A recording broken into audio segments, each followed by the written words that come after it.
有一位传道称这个是不可能的任务。亚达薛西王谁呀？尼希米已经是被掳的2、3、4、5代了。我们是否在代代的传承真的建立起神国的后裔这样的一种身份的认同？耶路撒冷不只是一个地方，而是他的家。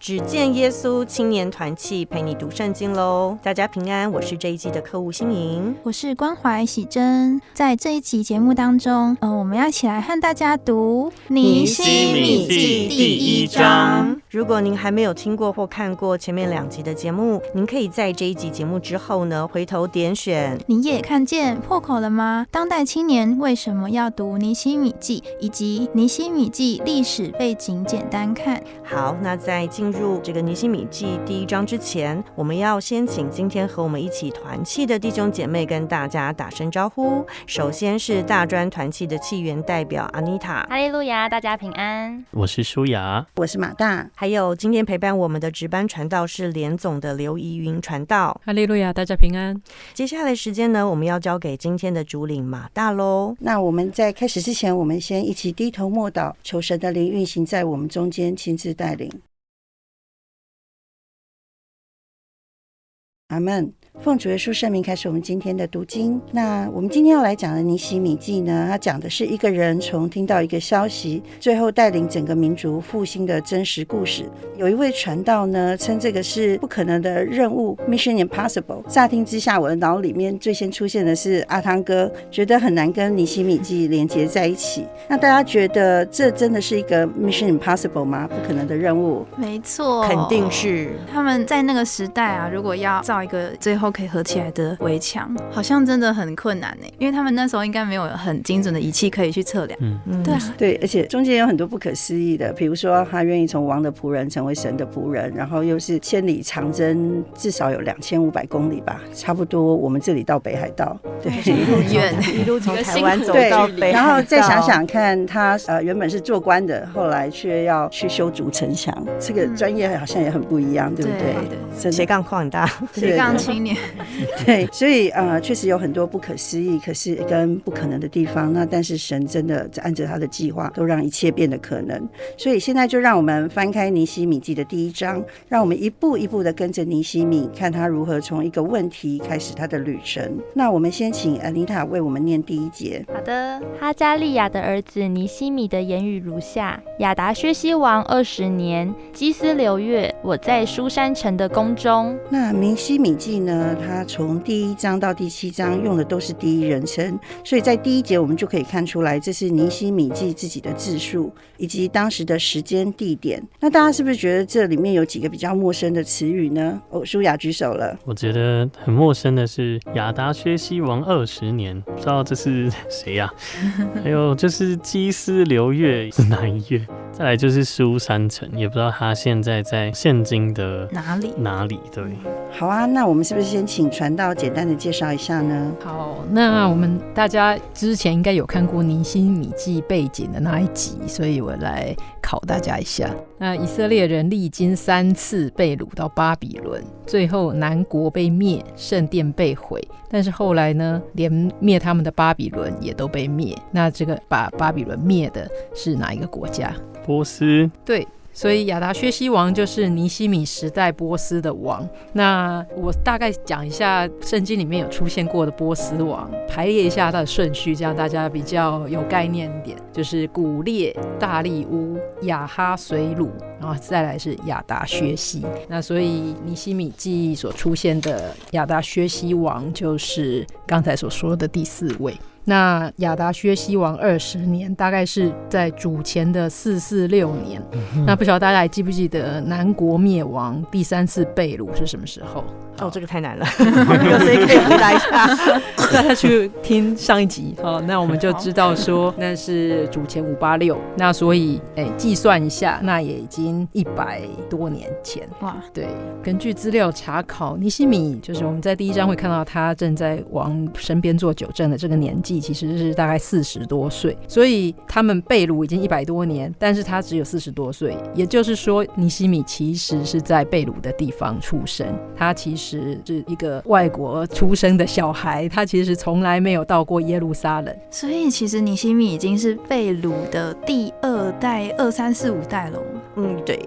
那我们在第1节里面有看到他的父亲的名字和他本身的名字，他父亲叫哈加利亚，这个字的意思就是神来的黑暗，尼西米的意思是从神来的安慰。所以我们从这个名字的进展，从他的上一代是处于从神来的黑暗，神来的刑罚，是一个忧伤痛悔畏罪悔改的时期，到进入了尼西米也看见他们对神的应许的仰望，神的拯救的盼望，所以他们期待到了神所应许要复兴领导他们归回的时候即将到来，在他的孩子尼西米的身上，他们用这个名字来让我们也看见尼西米记他的笔调当中要引导我们的，从黑暗中归向光明，从罪恶悔改当中面向神的拯救与应许。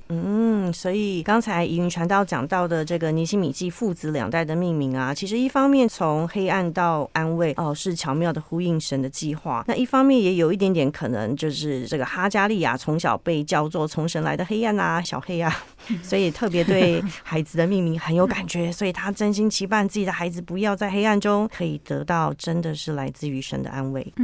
好，那第1节里面我们也看见时间点，这个时间点是基斯流月，那这是波斯的历法，换算成我们现在的公历，我们西元历大概就是11、12月之间。那地点呢？地点就是在书珊城的宫中，那书珊城是在巴比伦的东边，它是波斯王的冬季的行宫之一，因为波斯的帝国领土很大，所以王会在不同的季节固定住在某一个大城里面。那刚刚怡云传道有跟我们说，我们在11节也有看到尼西米呢，他在书珊城的宫中当王的酒政。那舒雅，我想要问问看，你知道什么叫酒政吗？是很像现在的倒酒 bartender 吗？其实在圣经里有多次都提到酒政这个职位，那他看起来好像是一个侍酒的工作，就是帮忙倒酒。其实我们要知道，在王的身边他是非常亲近王，而且要处理王的饮食，所以必须要是得王非常的信任，并且他也非常的警醒谨慎，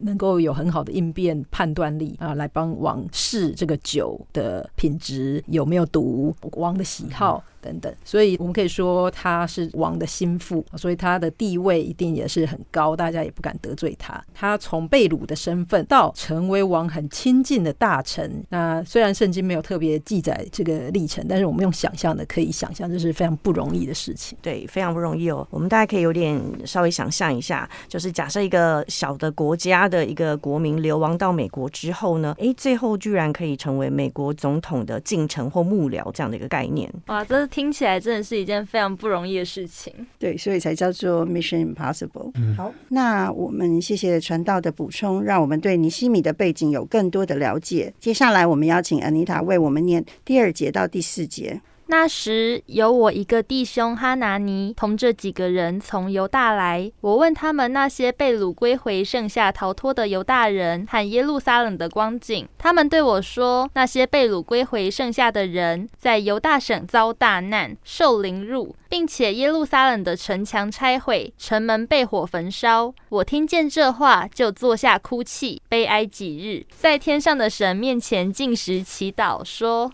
那就如同前面所说的，这个故事的记载是从尼西米问了一个问题开始。那我在这一段想跟大家讨论的是，如果我们单从尼西米的背景身份来看，他会愿意这样关心家乡，问这样的问题，然后再听到犹大遭大难，城墙被拆毁，城门被火焚烧的反应，你们觉得他有什么特别的地方吗？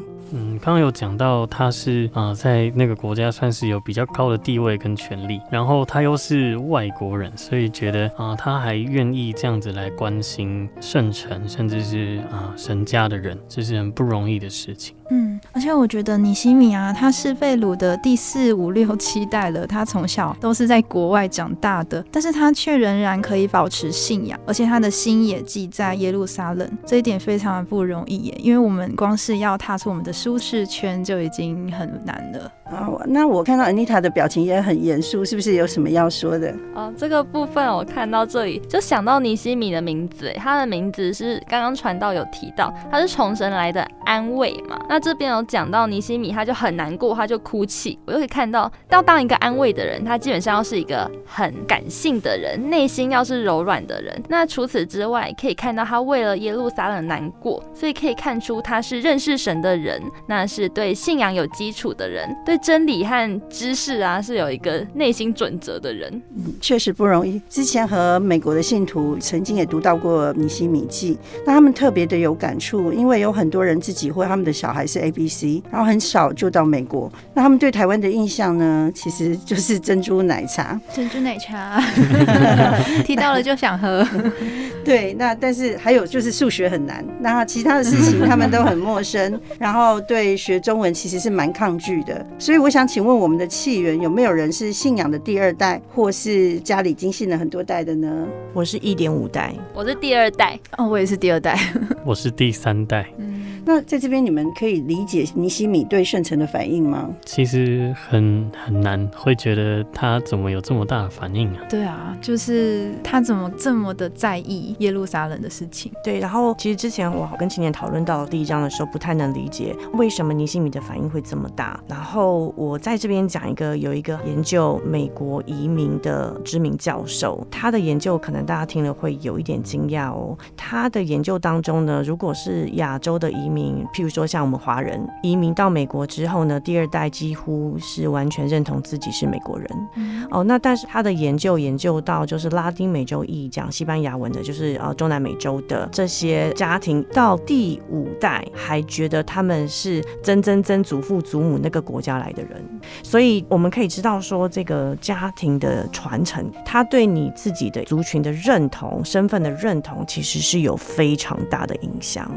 补充说明是说，我们不是真的在讨论移民现象，应该是说，我们其实寄居在这个世上，我们其实都是神国子民的移民，就是像不管我是住在台湾，或者是听众朋友，你如果是在美国，或者是说你已经移民到你更理想的一个国家，其实我们的这个是属神国的子民的这个身份，我们在世界上不管任何地方，我们其实都只是移居之民而已。但是我们是否在代代的传承当中，真的建立起对我们神国的子民跟神国的后裔的这样的一种身份的认同？那传道觉得这个对尼希米有什么样的连结吗？那我们刚才看到尼希米在听见耶路撒冷城门被火焚烧，城墙被拆毁，他的反应非常的强烈。这个当然跟他从小父亲怎么样让他知道，他们虽然人在波斯，但是他们是谁？他们是神的选民，他们是神的国度，他们的祖先因为做了什么什么什么，以至于他们今天来到这样的地步。